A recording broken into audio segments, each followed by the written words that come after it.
بسم الله الرحمن الرحيم. إذا كنت من المتابعين الجدد اشترك الآن في القناة ليصلك الجديد بالضغط على الزر الأحمر أسفل القناة مع تفعيل الجرس، ولا تنسوا دعم المقطع بلايك. شكرا لكم جزيل الشكر. السلام عليكم ورحمة الله وبركاته. أهلا بكم في مطبخكم مطبخ ماما سمية. النهاردة جايين نعمل معاكم بلح الشام من حلويات رمضان طبعا وغير رمضان، بس هو بيبقى طبعا مطلوب كتير في رمضان. مقاديره طبعا سهلة وموجودة كلها عندنا في البيت. احنا كده المقادير بتاعته ده كده كوبايتين. طبعا العيار بتاعنا هو كله الكوباية دي كده كوباية زيت، كوبايتين ونص مية، كوبايتين دقيق. بعد كده معانا البيض 6 بيضات ورشة ملح ومعلقة سكر، وده الشربات بتاعه شربات طحين. 4 كوبايات سكر على 3 كوبايات أو كوبايتين ونص مية، بيعمل شربات تقيل. عشان ايه؟ البلح الشام او كل جميع المقليات بتعوز الشربات التقيل. فاحنا هنعمل معاكم، نبتدي معاكم طبعا الفانيليا عشان البيض، ما ننساهاش طبعا. واول حاجه هناخد المقادير بتاعتنا ونروح على البوتاجاز نوريكم نبتدي نعمل ايه. احنا كده جينا هنحط حله على النار.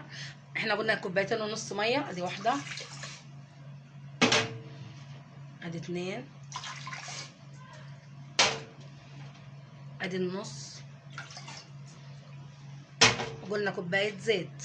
كوبايه زيت المقدار ده بياخد كده كوبايتين ونص ميه، كوبايه زيت، وهحط ذره ملح، ذره ملح بسيطه اهو كده يعني. بصوا اهو ما فيش يعني، يا دوبك. وكده دي معلقه سكر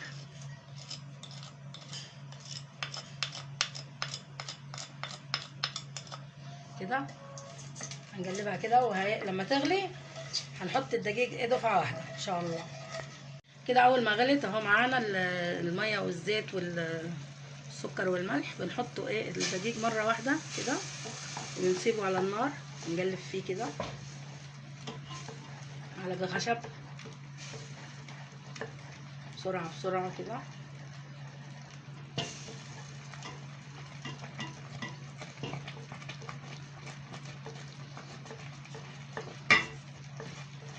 لغايه ما يبقى كوره كده واحده كده.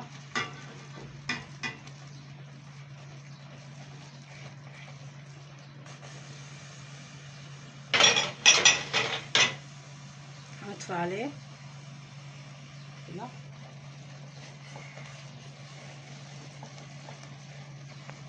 كده لغايه ما تبقى بالشكل ده. افضل اقلب فيها كده لغايه ما تبقى بالشكل ده. شايفينها جيت كلها اتلمت في حته واحده. انا هطلعها ابردها شويه وبعد كده هضيف لها البيض بيضه بيضه. انا نقلتها كده في بوله عشان لغايه ما اقلب فيها لغايه ما تبرد، عشان ما ينفعش احط البيض عليها غير لما تبرد خالص. فانا هفضل اقلب فيها كده لغايه ما تبرد، وبعد كده هضيف لها البيض قدامكم. كده بعد ما بردنا العجينه خالص بقت بارده، يعني نحط ايدك كده تلاقيها خلاص خالص مفيش اي سخونه. هننزل بالبيض بيضه بيضه كده. ادي واحده، احنا كنا قلنا 6 بيضات بس احنا لقينا البيض صغير ضفنا واحده زياده يعني. طبعا انا بضيف الفانيليا مع اول بيضه كده حوالي معلقه صغيره، عشان دي فانيليا سايله مركزه يعني.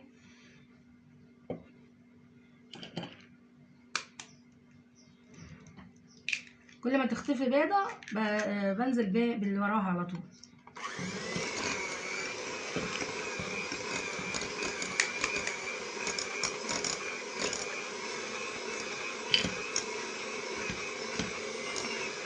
الجمله الثالثه كده.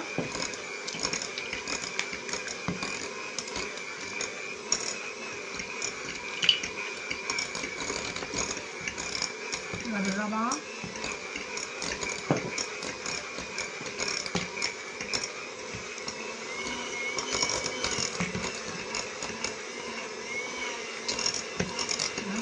خمسه،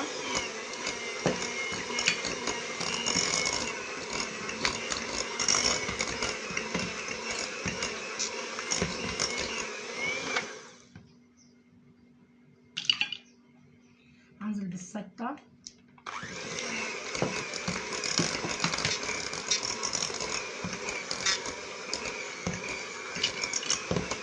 اخر واحده.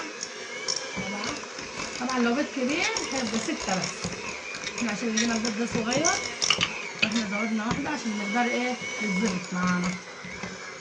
احنا كده عملناها كده لغايه ما وصلت للمرحله دي، عملت المنجار اللي احنا بنقول عليه اهو كده، عامل كده ينزل منجر.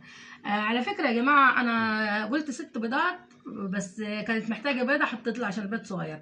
طبعا الدقيق بيختلف من دقيق لدقيق، ممكن دقيق بيكون بياخد اكتر، فانت يعني انت طبعا عينك ميزانك، انت لو عملت كده ولقيتيها مثلا محتاجه تاني ممكن تحطي لها نص بيضه، تحطي لها كده لغايه ما تظبطي لها القوام يبقى بالشكل ده. خلاص. طيب احنا هنا هنعبيها كده في كيس الحلواني اهو، جبنا الكيس معانا كده، هنعبي فيه ايه العجينه بتاعتنا كده. بسم الله الرحمن الرحيم. هنعبيها كده وهنوريكم ايه هنروح نعملها قدامكم. طبعا احنا بنحط الزيت، لازم الزيت يكون ايه بارد اهو. بصوا انا بحط ايدي اهو اهو، ما بيلسعنيش ولا حاجه، وانا بعمل كده. بسم الله الرحمن الرحيم.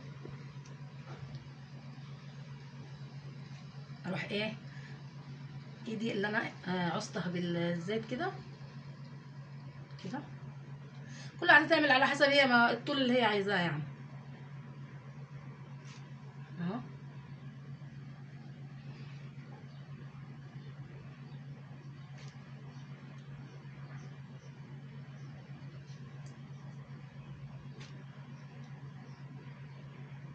هنخلص ونوريها لكم ان شاء الله.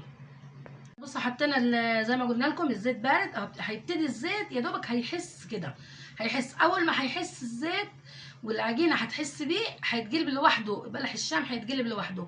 لو اتقلبت عجينه، لو اتقلبت بلحه الشام لوحدها تعرفي ان عجينتك ناجحه 100%. اهو هيبتدي كده، هيبتدي تقلب لوحديها اهو. بصوا هتقلب لوحديها.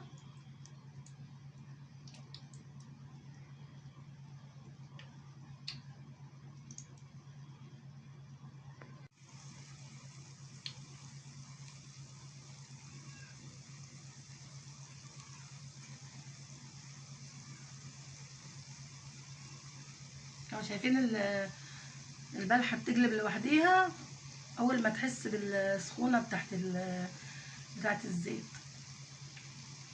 ده كده دليل ان احنا حطينا الزيت طبعا كان بارد. اول ما تحس بالسخونه تقلب لوحدها وتنفخ تنفش يعني.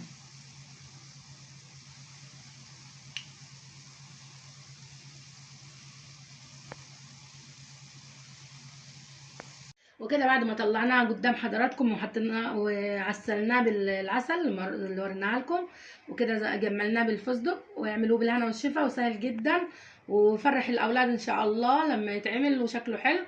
وبالهنا والشفا، والسلام عليكم ورحمه الله وبركاته.